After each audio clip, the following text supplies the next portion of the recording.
Assalamualaikum warahmatullahi wabarakatuh. Perkenalkan, nama saya Ranti Putri Nian dengan NPM 223510056. Baiklah, di sini saya akan menyampaikan materi terkait React Native Deployment.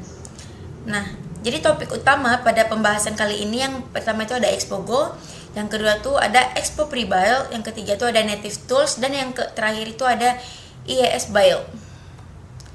Nah, sebelumnya kita harus tahu apa sih itu Expo gitu. Nah, jadi Expo ini adalah framework untuk React Native yang mempermudah pengembangan aplikasi, menyediakan alat dan layanan untuk membangun aplikasi, mulai dari pengembangan, testing, hingga distribusi.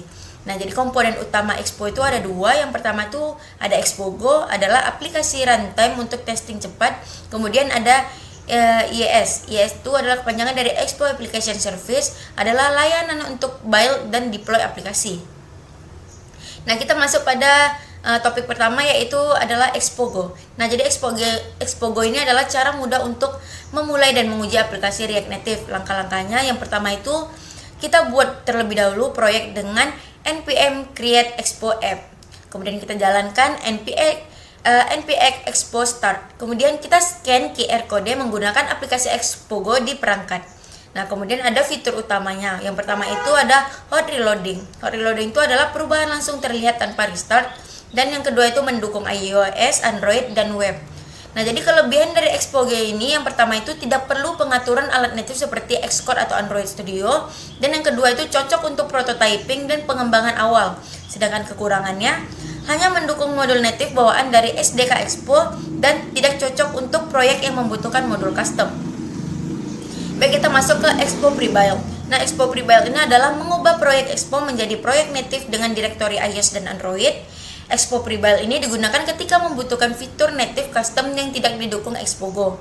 Nah, jadi langkah-langkahnya, yang pertama itu kita jalankan npx Expo Prebuild, kemudian kita edit kode native di folder iOS atau Android, dan yang ketiga itu build aplikasi dengan alat native atau Xcode atau Android Studio.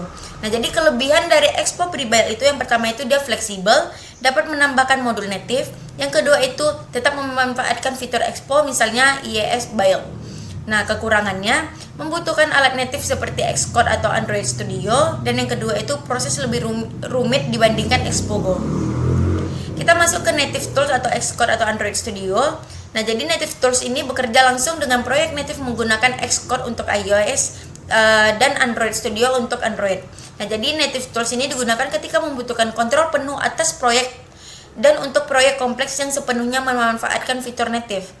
Nah, jadi langkah-langkah yang pertama itu kita buka folder iOS di Xcode atau Android di Android Studio, kemudian kita build dan jalankan aplikasi di simulator atau perangkat fisik.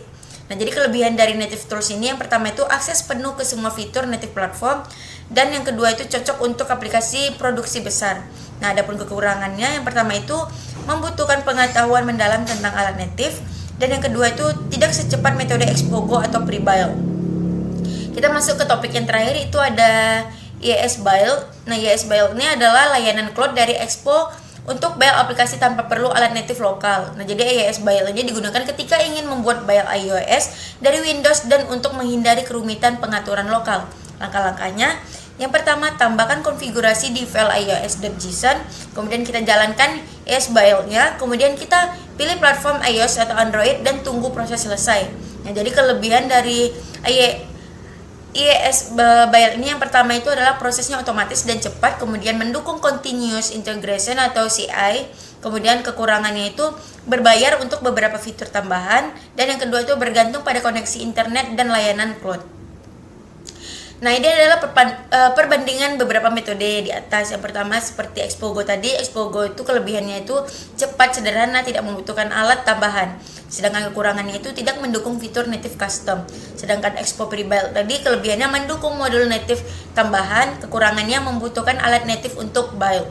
Kemudian ada Native Tool atau Xcode atau Android Studio, itu kelebihannya adalah kontrol penuh terhadap proyek. Kemudian kekurangannya itu dia kompleks, terus membutuhkan pengetahuan alat native.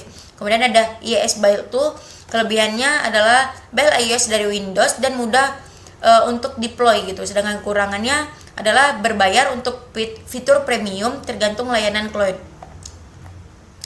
Baik, mungkin sekian yang dapat saya sampaikan pada pertemuan 15 kali ini. Kurang dan lebihnya saya mohon maaf. Wassalamualaikum warahmatullahi wabarakatuh.